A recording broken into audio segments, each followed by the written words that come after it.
अस्सलाम वालेकुम। हम लोग बात कर रहे हैं अमेज़ॉन के पार्टनर्स की, और यहाँ पे स्पेसिफिकली हम लोग बात करेंगे शिपिंग पार्टनर की कि हमने अमेज़ॉन को जो प्रोडक्ट्स भेजनी है वो हम किस कोरियर कंपनी के थ्रू भेज सकते हैं। अब अमेज़ॉन पे हमने पिछली किसी वीडियो में हम लोगों ने सीखा है, हम लोगों ने इस पे बात की है कि हम कोई भी ऐप AMZ, कैप्टन AMZ या कोई भी ऐप किस तरीके से अमेज़ॉन के साथ लिंक करते हैं। वो है कोई थर्ड पार्टी ऐप आप अमेज़ॉन के साथ लिंक कर रहे हैं। UPS ऑलरेडी पार्टनर है अमेज़ॉन का, इसके लिए आपको लिंक करने की कोई ज़रूरत नहीं है। आपको याद होगा जब मैंने आपको शिपिंग लेबल क्रिएट करने सिखाए थे, या अगर आप भूल भी चुके हैं तो आप वो वाले लेक्चर रिपीट कर लें, दोबारा देख लें। शिपिंग लेबल में हमारे पास ऑप्शन आ रही होती थी कि हम अमेज़ॉन को जो सामान भेज रहे हैं अगर हम वो UPS के थ्रू भेजते हैं तो सबसे चीपेस्ट रेट है। हो सकता है जब आप ये वीडियो देख रहे हो तो रेट चेंज हो चुके हों, लेकिन जब मैं ये वीडियो रिकॉर्ड करवा रहा हूँ तो सबसे चीपेस्ट रेट हमारे पास UPS के आते हैं जो अमेज़ॉन का पार्टनर है। और इसके लिए आपको UPS की वेबसाइट पे या कहीं नहीं जाना पड़ता। शिपिंग लेबल क्रिएट करते हुए वहीं पे आप UPS को सिलेक्ट करते हैं और वहीं से अमेज़ॉन आपके अकाउंट से ही पैसे काट लेता है।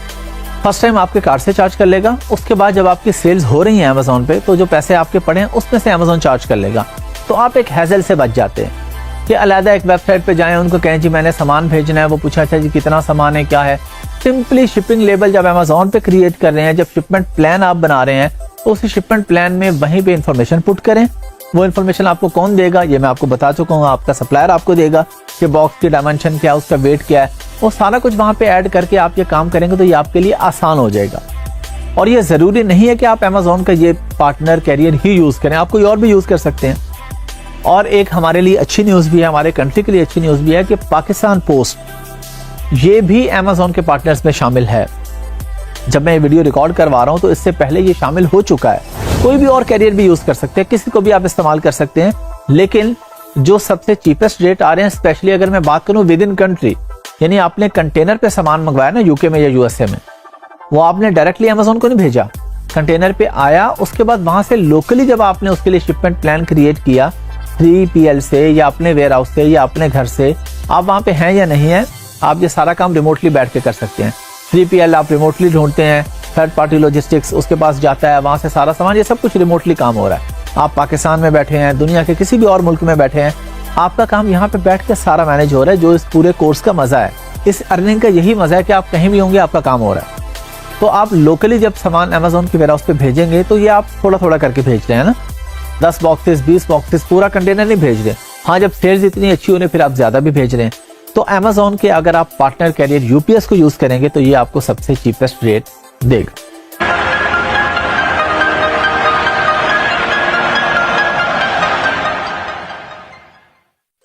अस्सलाम वालेकुम। हम लोग जब सारा काम कर लेंगे, कोई भी प्रोडक्ट हम अमेज़ॉन पे लॉन्च कर रहे हैं, उसको रैंकिंग की तरफ लेके जा रहे हैं, तो एक बड़ी इंपॉर्टेंट चीज़ है कि रेवेन्यू कैलकुलेटर या प्रॉफिट कैलकुलेटर, कि हमें ये पता कैसे चलेगा पहले कि हमें इस प्रोडक्ट में कितने पैसे बचेंगे। जब हमें ये चीज़ फाइनल हो जाएगी फिर हम फाइनली प्रोडक्ट को सोर्स करेंगे।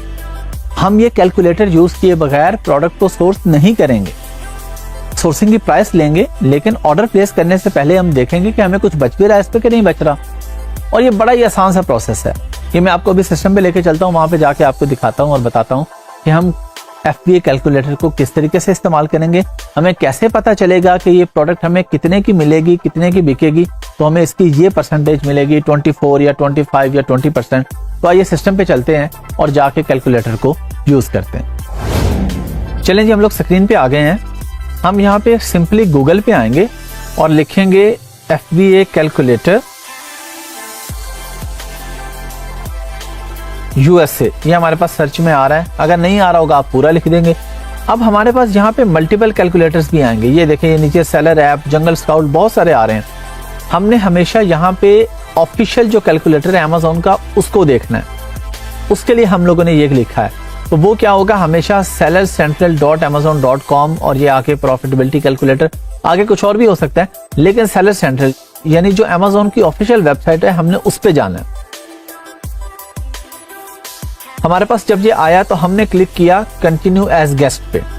अब यहाँ पे हमने ASIN नंबर डालना है। अब ASIN नंबर हमारे पास कहाँ से आएगा, हम चले जाते हैं जी amazon.com पर। यहाँ पे जाके हम लिखते हैं पिलो। किसी भी पिलो पे हम लोग क्लिक करते हैं और इसका ASIN ये ऊपर हमारे पास आ रहा होता है यहाँ पे। इसको हमने कॉपी किया और ये अगर आप यहाँ पे कंफ्यूज हो इतने सारे में से तो आप नीचे आके भी देख सकते हैं।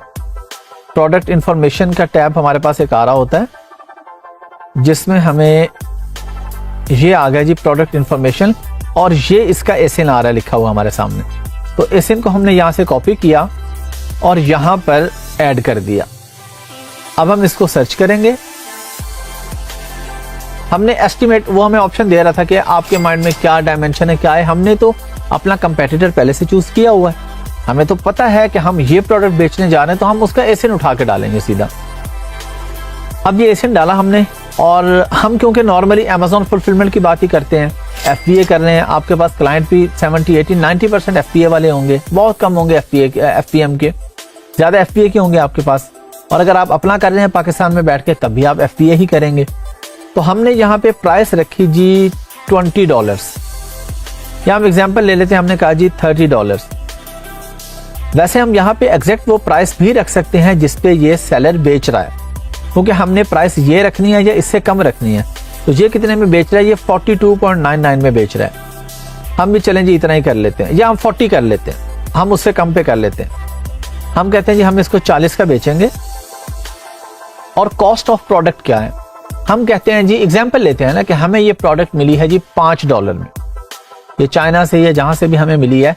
हमें इसकी डीडीपी प्राइस जो कॉस्ट की है, ये मैं आपको डीडीपी डीडीयू सारे प्राइसेस के बारे में बता चुका हूं। हमने इसकी प्राइस रख दी जी $5। अब हमने इसको किया कैलकुलेट,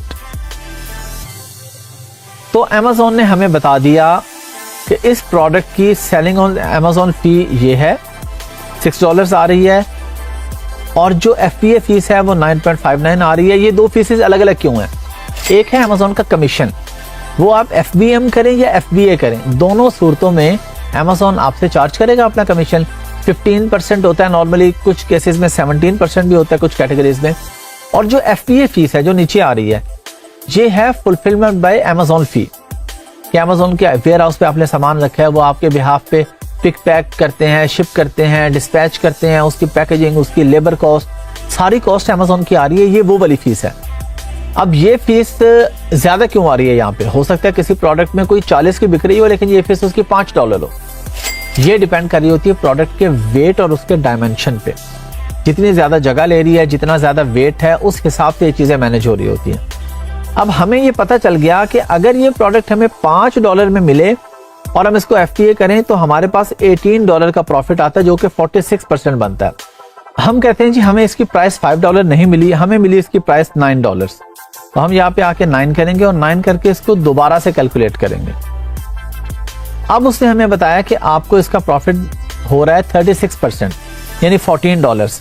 ये हमारे पास आ रहा है, इसके आगे सारे इसके चार्ट भी आ रहा है हमारे पास कि हमारे इसके नेट प्रॉफिट क्या आ रहा है। ये देखें, नेट प्रॉफिट है 14.56, जो कि यहाँ भी शो हो रहा है हमारे पास और यहाँ पर भी शो हो रहा है। तो ये एफपीए कैलकुलेटर हमें बता देगा कि हमें इस प्रोडक्ट में जाना चाहिए कि नहीं जाना चाहिए। फॉर एग्जाम्पल, हमें ये प्रोडक्ट मिली $20 की। अब आप यहाँ पे आके लिखते हैं 20, बाकी तो अमेज़न की फीसेस ही इतनी, हमें तो कुछ बचेगा नहीं, तो हमें तो लॉस में जा रही है प्रोडक्ट। तो जब भी हमारी सोर्सिंग प्राइस फाइनल हो जाएगी, हम आके कंपेटिटर के एसएन यहाँ पे डालेंगे, सोर्सिंग की प्राइस डालेंगे और ये हमें बता देगा कि हमें कितने पैसे बच रहे हैं। हम एक और एग्जांपल लेते हैं, ये हमने यूएसए का देखा। अब अगर आपकी प्रोडक्ट यूके की है, हम कहते हैं जी एफबीए कैलकुलेटर यूके।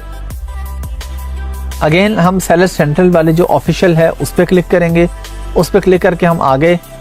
अब हमें यूके का एक एसएन चाहिए। यूके के एसएन के लिए हम अमेज़न यूके पर जाएंगे, बायर पे हम आ गए और यहाँ पे आके हमने अगेन पिलो लिख दिया। अब हम यूके में पिलो ढूंढ रहे हैं, पहले हमने यूएसए में ढूंढा था .com पे, अब है .co.uk। यहाँ पे आ गया, हमने ये किसी भी पिलो पे क्लिक कर दिया। इसका एसएन ये ऊपर भी हमारे पास आ रहा है, जैसे कि हम पहले बात कर चुके हैं। और यहाँ पे प्रोडक्ट इंफॉर्मेशन का टैब भी आ रहा है हमारे पास, ये आ रहा है जी। इसमें हमारे पास एसएन कहाँ पे आ रहा है? यहाँ पे आ रहा है राइट साइड पे, वहां पे लेफ्ट साइड पे आ रहा था। तो ये चेंजिंग हो सकती है, अलग अलग मार्केट प्लेस की अलग अलग हो सकती है, बस आपको प्रोसेस का पता होना चाहिए। आपने यहां से उठाया, इसको कॉपी किया और इसको यहां पे पेस्ट कर दिया लाके। अभी फिर हमारे पास उसी तरह आ गया जिस तरह वहां पे था। हम यहाँ पे देखते हैं कि ये कितने का बेच रहा है जी।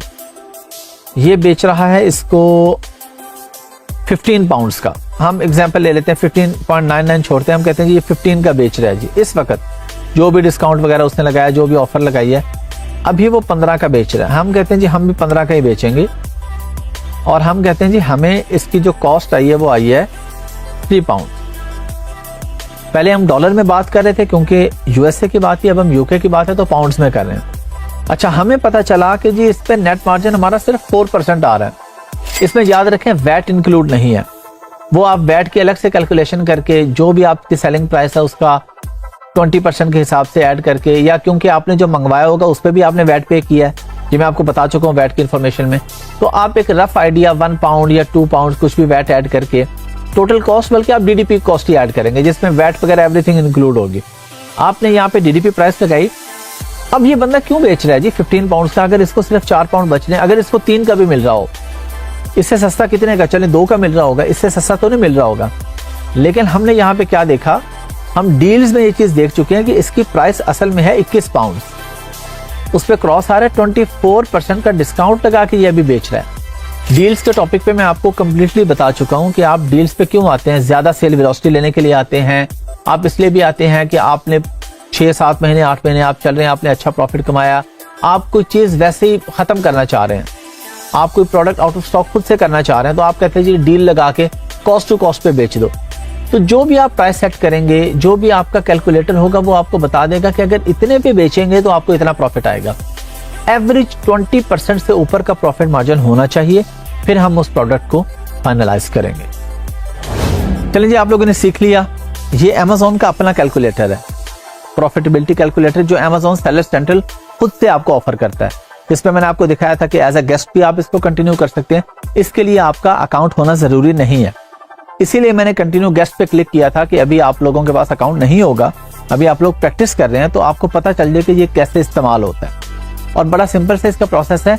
आपको शायद याद होगा, मैं आपको पहले हीलियम 10 में हीलियम का कैलकुलेटर भी बता चुका हूँ और दिखा चुका हूँ, लेकिन ये उससे भी ज्यादा रिलायबल है Amazon फीस के हवाले से, कि Amazon उस एसिन के अगेंस्ट उस प्रोडक्ट की वेट और डायमेंशन के हिसाब से आपको एग्जैक्ट फिगर बता रहा है। इसमें गलती की गुंजाइश नहीं है।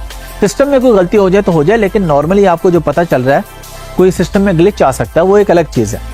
लेकिन ओवरऑल आपको जो कैलकुलेशन यहाँ पे मिल रही है वो 100% परफेक्ट कैलकुलेशन आपको Amazon प्रोवाइड कर रहा है।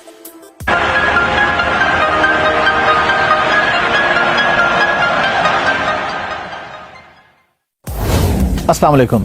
इस वीडियो में हम एक बड़ी इंटरेस्टिंग चीज डिस्कस करने जा रहे हैं, लेदर प्रोडक्ट्स के बारे में। क्योंकि नॉर्मली ये होता है कि हम पाकिस्तान में जब भी बात करते हैं Amazon की, Amazon पे सेल करने की, तो हर बंदे के दिमाग में आता है कि जी मैं लेदर प्रोडक्ट बेचूंगा, वो बहुत बिकती हैं Amazon पे, बिल्कुल बिकती हैं।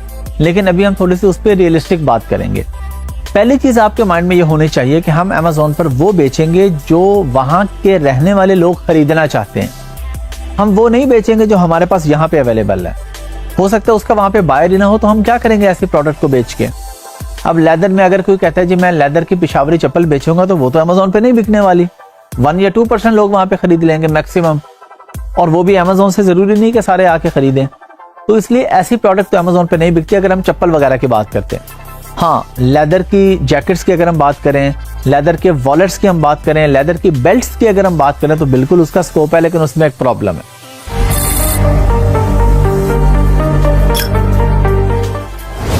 और वो प्रॉब्लम ये है कि क्योंकि हम करने जा रहे होते हैं FBA, फुलफिल बाय Amazon। अब एक ही जैकेट के कितनी वेरिएशंस है, कलर की और फिर साइज की। हम कौन कौन सा कलर और कौन कौन सा साइज भेजेंगे, बहुत बड़ी इन्वेस्टमेंट है, कई लाख डॉलर्स की इन्वेस्टमेंट है अगर आपने लेदर जैकेट्स बेचनी है Amazon पर। हाँ, FBM मॉडल में आप बेच सकते हैं, फुलफिल बाय मर्चेंट मॉडल में आप बिल्कुल बेच सकते हैं। उसमें फिर ये आपको बेनिफिट होगा ना कि आपकी जो बिकेगी आप वही यहाँ से शिप करेंगे। अदरवाइज आपको इतने सारे साइजेस 100-50 यूनिट वहां पे रखने पड़ेंगे, सेल हो ना हो, Amazon अपनी फी चार्ज कर रहे, तो वो लॉस ही लॉस है। हाँ, बहुत बड़े लेवल पे कोई करे तो कर भी सकते हैं लाखों डॉलर्स के इन्वेस्टमेंट के साथ, लेकिन ये बिल्कुल रिकमेंडेड नहीं है। हम Amazon पे ऐसी प्रोडक्ट में जाते हैं जिसमें वेरिएशन ना हो, या हो तो कम वेरिएशन हो। साइज, कलर वेरिएशन, बहुत ज्यादा वेरिएशन बन जाती है। तो FBM मॉडल में अगर आप करना चाहें, आप उसका डिलीवरी टाइम रखें 15 डेज या 20 डेज, जब आपकी बिके आप खरीदें यहाँ से और खरीद के वहां पे भेज दें उनको। अब उसमें एक प्रॉब्लम है कि अगर रिटर्न आती है तो वो आपके लिए काफ़ी एक्सपेंसिव होगी, क्योंकि रिटर्न कॉस्ट अगर उसमें कोई प्रॉब्लम है वो आपको पे करनी है, सेलर को पे करनी है। ये मैं बात कर रहा हूँ अगर आप बेच रहे हैं अमेजोन पर। अगर आप एज ए VA हैं तो फिर तो ज़्यादा सारा क्लाइंट का मसला है, लेकिन आपने क्लाइंट को बताना है कि जी इस प्रोडक्ट में ये प्रॉब्लम हो सकती है, रिटर्न्स आ सकते हैं, रिफंड देने पड़ सकते हैं, हम लोग लॉस में भी जा सकते हैं। फिर सवाल ये पैदा होता है कि कहाँ बेचा जाए। पहले हम अमेजोन की बात पूरी कर लेते हैं। वॉलेट्स, हाँ बिल्कुल, ये लेदर के वॉलेट्स एक अच्छी प्रोडक्ट है, क्योंकि पाकिस्तान में लेदर की प्रोडक्ट हमें सस्ती मिल जाती है, अमेजोन पर काफ़ी महंगी बिकती है, तो ये एक अच्छा इनकम स्ट्रीम हमारे लिए हो सकता है। लेकिन इसमें भी आपको बहुत सारी वैरायटी ऑफर करनी पड़ेगी, और फिर लेदर के अंदर डिफरेंट क्वालिटीज़ होती हैं। लेदर के अंदर भी डिफरेंट मटेरियल होते हैं, एक PU लेदर होता है, एक 100% लेदर होता है, प्योर लेदर है, उसके अंदर भी मल्टीपल चीज़ें आ जाती हैं।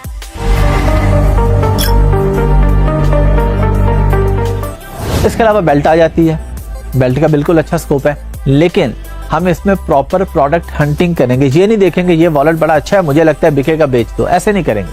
प्रोडक्ट हंटिंग जो हमने सीखी है हम उस पूरे प्रोसेस से गुजारेंगे, अगर उस क्राइटेरिया पे फिट आती है तो हम जरूर बेचेंगे। अब सवाल ये पैदा होता है जी अगर इतना मुश्किल काम है और हमारे पास एक्सेस भी है तो हम कहाँ पे बेचें? आप बेचें इट्सी पे जाके। इट्सी हैंडमेड चीज़ों का सबसे अच्छा प्लेटफॉर्म है, महंगी बिकती है वहाँ पे। पाकिस्तान से अकाउंट बना के आप उस पर बेच सकते हैं। उसके साथ आपको पेपाल चाहिए। अभी तक जब मैं ये वीडियो रिकॉर्ड करवा रहा हूँ तो तब उसमें पेपाल लगता है, तो पेपाल आप किसी फ्रेंड का ले लें, या ट्रांसफर वाइज कंपनी बनाएं, यूके में USA में उस पर ट्रांसफर वाइज बनाएं। USA है तो उस पर मर्करी अकाउंट, फिर ट्रांसफर वाइज के साथ अपना पेपाल अकाउंट लिंक करें, अपना बनाएं और वो इट्सी के साथ लगाएं। तो इट्सी पे आप हैंडमेड चीज़ों में अब आ जाएगा, उस वॉलेट में कुछ ना कुछ काम हैंडमेड हुआ हो। इट्सी आपसे प्रूफ मांगता है। इट्सी एक प्लेटफॉर्म है जिस तरह अमेजोन है, तो आपसे प्रूफ मांगता है कि इसमें हैंडमेड क्या ऐसा काम हुआ कि हम इसको कहें कि ये हैंडमेड है। तो अगर आप उसे वो पिक्चर्स देते हैं, वो प्रूफ देते हैं, उसे दिखाते हैं कि इस पे ये जो काम है ये हैंडमेड है, तो वो आपको अलाउ कर देता है। तो इट्सी एक अच्छा प्लेटफॉर्म हो सकता है लेदर की प्रोडक्ट्स के लिए, लेदर के वॉलेट्स वगैरह के लिए। मैं आपको रिकमेंड ये करूंगा कि जैकेट्स वगैरह में और ऐसी चीज़ में ना जाएं। ईबे पे भी आप बेच सकते हैं ये चीज़ें, पाकिस्तान से अकाउंट बना के बेच सकते हैं, मसले की बात नहीं है। लेकिन मसला वही है, अगर रिटर्न्स या रिफंड का मसला है तो बहुत ज़्यादा लॉस में आप लोग जा सकते हैं। तो वॉलेट एक सबसे अच्छी प्रोडक्ट हो सकती है इट्सी के लिए। उसकी आप ना करें प्रोडक्ट हंटिंग, थोड़ी बहुत तो आपको करनी पड़ेगी, लेकिन डिटेल में इट्सी के लिए जाने की जरूरत नहीं है। आप हैंडमेड चीज़ें इट्सी पे लिस्ट कर सकते हैं, जो बिके तो आप उसके बाद खरीदें यहाँ पाकिस्तान से, और ख़रीद के पैक करके अपने बायर को भिजवा दें, USA कनाडा जहाँ भी वो बैठा है। इसमें रिटर्न के चांसेस निस्बतन कम है। जैकेट में तो बहुत ज़्यादा चांसेस है ना, उसको पूरी नहीं आ रही, उसको खुली है, फिटिंग में नहीं है, वो कह रहा है जिप खराब है, ये है। जिप का तो चलें ठीक है, आप चेक करके भेज देंगे, लेकिन साइज़ का आप क्या करेंगे? तो इसलिए वॉलेट वगैरह या कुछ और ऐसी चीज़ें जो हैंडमेड सीनरीज हैं, हैंडमेड कुछ और चीज़ें हैं, ये पाकिस्तान में इसका अच्छा पोटेंशियल है, आपको मिल जाती है, आप इसको बेच सकते हैं। मैं इसमें आपको ये नहीं कह रहा कि आप आज लगाएंगे कल आप अमीर हो जाएंगे, ऐसा नहीं है। हो सकता है 6 महीने आपको एक भी ऑर्डर ना हो सकता है महीने में 2-3 ऑर्डर्स आ जाए। हैंडमेड चीज़ें वैसे ही कम बिकती हैं, और फिर आप पाकिस्तान से बैठ के बेच रहे हैं तो आपकी और कम बिकेंगी, क्योंकि जो बंदा UK या USA में बैठ के बेच रहा है तो बायर को पता है कि मुझे 2 दिन में मिल जाएगी, पाकिस्तान से जाने में 15-20 दिन लगेंगे। तो कोई बहुत ज़्यादा पोटेंशियल भी नहीं है, लेकिन ठीक है आप एज अ साइड बिजनेस। लेकिन अगर आप ये कहें कि आप फुल टाइम ये काम कर लें तो फिर नहीं, ये नहीं, स्टार्ट में ये नहीं। स्टार्ट आपने हमेशा फ्रीलांसिंग से लेना है। फ्यूचर में जब आपके पास एक साइड से इनकम आ रही हो ना, फिर आप इट्सी पे लगा के बैठ जाएंगे ना, 6 महीने ऑर्डर भी नहीं आएगा तो कोई मसले की बात नहीं है। आपको पता है कि मुझे फ्रीलांसिंग से इनकम आ रही है, लेकिन अगर आपको फ्रीलांसिंग भी आप नहीं कर रहे, उधर पैसे लगा के बैठे, तो आप फ्रस्ट्रेट होंगे। तो इसलिए अच्छा काम है, लेकिन आपने अपने बिजनेस पे उस वक्त आना है जब आपका मिनिमम 1 ईयर का वर्चुअल असिस्टेंट का एक्सपीरियंस हो जाए।